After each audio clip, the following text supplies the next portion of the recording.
Run, river, run, run through the hills.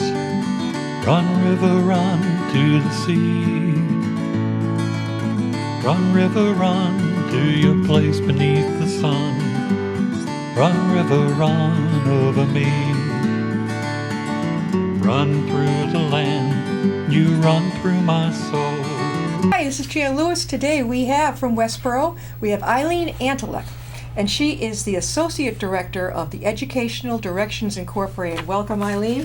Thank you, Jan. And we just figured it out where I had seen her business card at over, give them a plug, South Street Diner, which it's not a diner, it's a beautiful, classy restaurant type of place over in Westboro. You get breakfast there, lunch, I think dinner too, right? Maybe if we both put in a plug, she'll Yeah. give us a meal, you know? That would be really good. Eileen, when I saw your card,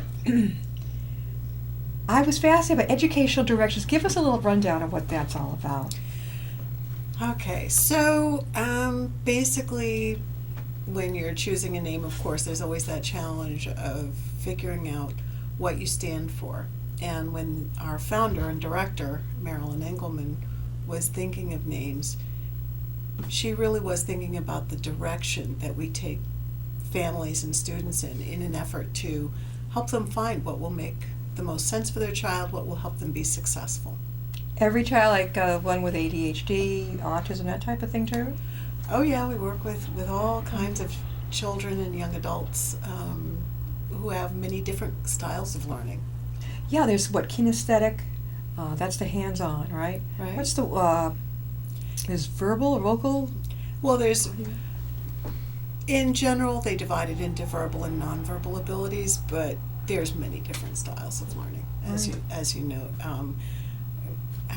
Gardner described different types of learning. A lot of different child psychologists and researchers have talked about the kinesthetic kid, the kid who does better with models and hands-on. Right. But nowadays we also talk about their executive functions, and we talk about their working memory and all different facets of learning. Yeah, they learn. I think if you have a room full of kids, I don't know how teachers do it, and it's not their fault because they're not. I don't think they're taught as to how to handle the children who learn differently. The ADHD kids, they're not stupid, my God, but they have trouble. If they're not interested in what you're teaching, you have to learn to engage them because how else are they going to graduate? But it's hard, and they end up in special sped ed, embarrassed, and they really don't belong in there. It's odd. Right. Well, there's a lot of challenges for teachers these days. I have great sympathy for teachers Me these too. days. Yeah. There are so many different changes of the guard, so to speak, in the bureaucracy. I actually felt privileged to know some individuals who are working on the curriculum frameworks back when we were trying the MCAS and all of that. And the original intent of the MCAS, in fact, was only to assess where a student was at the end of the year, so that in the beginning of the next year they could say, you know, we need to help little Johnny with his math because he's falling behind. Right. It eventually became a standard for graduation requirements. So things like that really distressed the individuals who had spent so much of their lives and their careers trying to build that. The original frameworks was also going to have more collaborative teaching, so that a math teacher and an English teacher might get together and create a problem for their students to solve together. Yeah. And that fell apart. So I have great sympathy. Teachers feel often like they are teaching to a test, and they're not being supported to support all those children. And I was just discussing this with another educator about how the number of children who need special education, who need support of one kind or another in a public school, the numbers are being skewed now because any parent who has any money is now pulling their child out of the public system. Yeah. And so that now increases the burden on public school teachers, and you're correct, a lot of them in their coursework do not learn how to teach to different learning styles. And I know when I was working on my graduate studies, I actually helped place students in local schools for their teaching internships. And they were being placed with master teachers who had a lot of experience. but we were basically placing students with no experience at all, Right, right. or no background Yeah. in that information, and that was very difficult, very challenging. And I thought, oh, good, God bless those poor teachers. Well, that MCAS thing was, So. as a parent, it wasn't that long ago, my son was in the system, and I saw two things happen. I heard a lot from the other parents. Sometimes they had a child who would be so nervous about it, they'd be throwing up that morning. And Oh, then yes. I heard about his third grade teacher was out pacing the corridor while his class was, he was so worked up about it, I guess for his own reputation. This is wrong. You got a teacher Yes. worrying about that. You've got kids who Yes. are too nervous to take it. I know one time my son was in, I forget, maybe fourth grade, or I forget what grade it was. And I don't think he was nervous. He just, for some reason, it just disturbed him that day. And they were smart enough. The assistant principal came down, and he liked him. He says, hey, let's go take a walk together. Let's go talk. He pulled him out. It's okay at that age. They pulled him out of class. They went for a walk. They had a little guy talk. Well, my son went back in and went right through the test. Broke it up for him. Right, exactly. Standardized tests have evolved, sometimes devolved, over the years. There seems to be, look at the SAT, okay? Yeah. There seems to be this belief that this test will predict how you're going to perform. Oh, I remember it. And the old SAT, Yeah.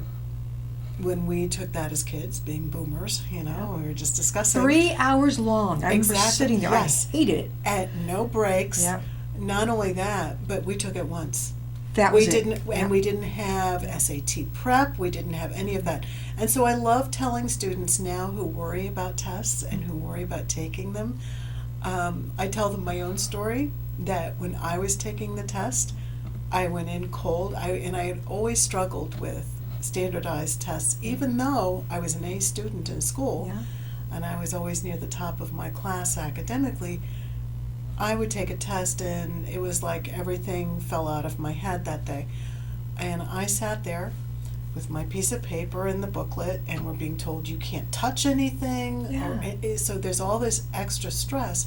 And this poor boy walks up the aisle between me and this other child across from me. We're 16, 17, Yeah. however old we were at the time. And this young boy lost his breakfast. I knew it. And so we are told, okay, now begin. Mm-hmm. So now this boy that's across from me and I are sitting there just staring at these booklets, trying not to notice What's on the floor. what's on the floor. The janitor comes in Oh, no. after a while and is cleaning. So I always tell students, I got into college. I think I've been pretty successful in my life. In most areas, I survived the SAT. Yeah, me too. And I remind kids that Yeah. it's not the end of the world, and yet they're made to feel that way. Yeah. What I will say about the SAT, there's a good example of where a lot of colleges said, we don't know that that's necessarily a good predictor of how students are going to do. Yeah. So we have a lot of schools that have signed up into what's called fair test, and these are all schools that have said, we don't care. If you've got good grades, if you've taken the right classes in school, if you've got good teacher recommendations, that's what we're more interested in as far as determining what your success will be. So now the SAT has rewritten itself. Yeah. The new SAT actually, I have to say, sounds a little more interesting. It's about taking the information and knowledge that they should have and applying it to Okay. problems. Yeah. Well, they say, well, yeah, that's what a test is supposed to be. Yeah. So who knows? It'll be interesting to see how that works out. I Yeah, know exactly. that when I took the SAT, I got so fed up with sitting there for 3 hours, and I don't know how I did it, but at one point I said, "When in doubt, circle 3," and I just kind of get it done. Anyway, I got through it enough to get into college, and I remember when I went up in person for the interview. You go up in person, and it was the college I wanted, so I was like, really in good shape. And he warned me. I said to him, so what do you think my chances are for being accepted? And he looked at me and he said, you've been accepted. He liked me. But he warned me. He said, you will not do well in college math. Well, that was my lowest SAT. No duh. So, and he was right. I had to go back to summer school just to get through it. But he was right. But there was an example of a man thinking outside the box already. He liked me, what I had to offer, and he went, I'm willing to waive the math thing to get you in here. English was high, we're higher and that type of thing. We need to do that with our kids. Sure. Well, even when I worked at Clark University, when I was the assistant director of special needs, we had an orientation period that ironically, actually, Marilyn Engelman, my coworker, had created that originally when she had been at Clark University, and then she left for private practice. My grandfather went there. Oh, there you go. Great school. Anyway, we ran a summer orientation program for the students with learning disabilities because, of course, these are all very bright students. We understand that they've been accepted to a competitive level college. But there's always that concern that, well, we want to make sure that they're in the right level reading and the right level writing class starting out because, of course, Clark, like many other very competitive liberal arts schools, is very intensive with the reading and writing components. I get that. So we spent a few days, I administered several different kinds of tests, and some of them were a little more open-ended. These were especially the writing samples, to look at what their ability to craft a thesis is, etc. And one young lady that I was working with had actually scored very well on the reading part, and also she did a beautiful job on this short essay that we had them do. And I broke it down for her. I said, you're using excellent sentence structures, you're using very good vocabulary, there are no grammatical errors that I can see.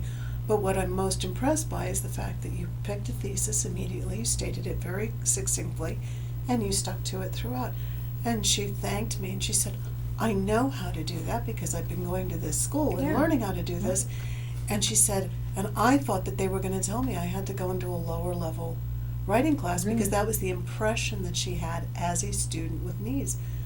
And that brings up a whole other problem with some of the standardized tests when you're working with very bright students, or what we call twice exceptional kids. Maybe they have ADHD, maybe they have dyslexia, and yet they are very, very bright. These are students who could talk a ring around the two of us. Precocious. I've got one of those. Yes, thank you. That's a great way to say it. Yeah. And they feel, though, that there's that stigma still attached. Oh, Even with everything that we know about the brain, there is still so much stigma attached. I find the same thing, too, with my students who have emotional disabilities. Perhaps bipolar or depression or anxiety, especially my students with anxiety disorders. They worry so much anyway, but then they worry extra over the results of these tests, and I have to walk them through it and say, you know what? That's not all that you are. No. You are Mary, or you are Sue, or you are Joe, or you are Robert. This is a part of who you are, but it is not the definition of you. Well, it bothered me that this teacher seemed to be more wrapped up in how he was going to look. He even left his room with the kids in there within how they were doing. I would want to watch just to see, just to kind of make sure everybody feels okay if somebody needs to take a break. This guy was outpacing, he was so worried about himself, which, boy, that really, I didn't like that at all. No, and I don't blame you.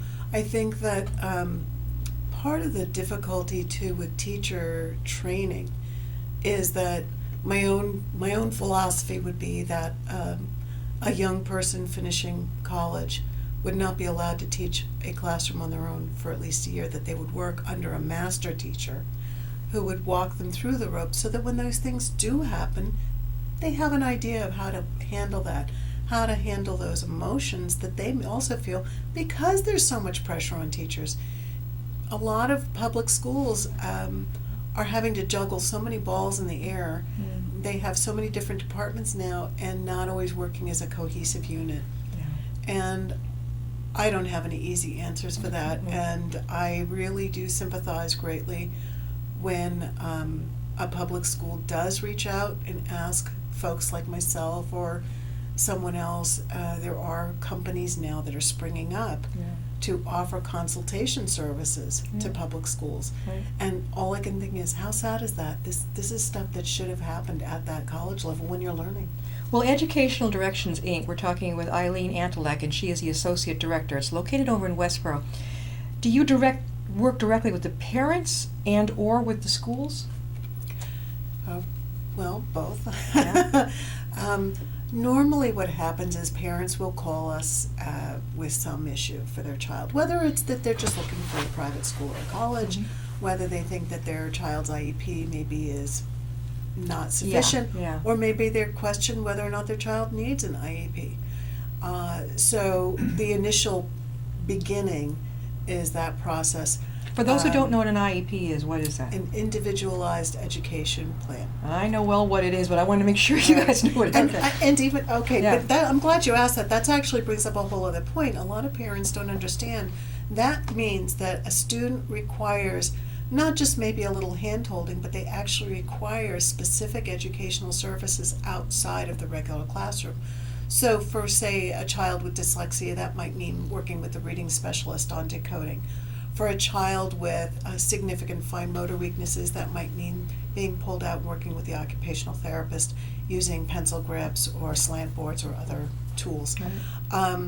What about the kid with ADHD? What I do was you going to do? say, Yeah. so the kids with ADHD, that in and of itself is not a learning disability. It is a neurobiological condition that affects attention. So they might need what is called the 504 accommodation plan. That is not an education law. That falls under the Americans with Disabilities Act. And it basically just provides some simple accommodations, such as maybe extra time to finish a test, maybe allowing that child to sit near the front of the classroom, away from the noise in the back. Some simple things that don't really require that child to receive special education services. So parents sometimes come to us not even sure, does my child need a 504? Do they need an IEP? Do they just need tutoring? And so we begin from there. We provide a range of services. Sometimes parents will just come in for a consultation. Maybe they've had their child evaluated for years by some other company and someone that we know very well. We're kind of a small community. We all kind of know each other's work. So let's say they've gone to someone else, so I look at the testing, I say, oh, I know this person's work, it's wonderful, we don't need more testing, but maybe we need to figure out what's going to work better for your child, an IEP or a 504. And then I know you tutoring. take your child over to UMass to pediatric neurology and get them tested there. You know, the doctor, the specialist will see you. I know I took my son in, he was, 5, 6 years